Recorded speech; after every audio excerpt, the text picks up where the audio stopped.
இது வேலை செய்யாது. கேப் அப் இல்லாத பட்சத்தில் ஒருவேளை ஃப்ளாட்டாக இருந்தால் மார்க்கெட்டோ இந்த கேப்பை ஃபில் பண்ணுறது இறங்க வாய்ப்பாக இருக்கும்.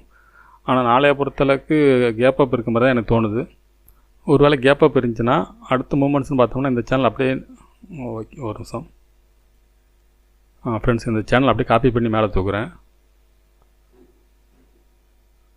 அடுத்த டார்கெட்டை பார்த்திங்கன்னா இந்த சேனலோட ஹையாக தான் இருக்கும். அந்த டார்கெட்னு பார்த்திங்கன்னா 48,880 870 அந்த ரேஞ்சுக்கு வரைக்கும் போகிறதோட வாய்ப்பு இருக்கும். இந்த சேனலோட அடுத்த ஒரு காப்பி.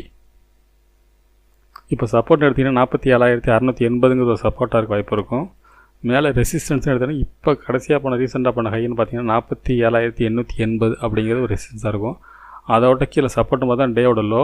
அதையும் பிரேக் பண்ணால் மார்க்கெட்டை பொறுத்தளவுக்கு இந்த சேனலோட 47,200 அந்த ரேஞ்ச் வரைக்கும் இறங்க வாய்ப்பு இருக்கும். இறங்குனுச்சுன்னா மேல் நோக்கி போகிறப்ப இந்த ரவுண்ட் ஃபிகர்னு பார்த்திங்கன்னா 48,000ங்கிறது ரவுண்ட் ஃபிகர் வர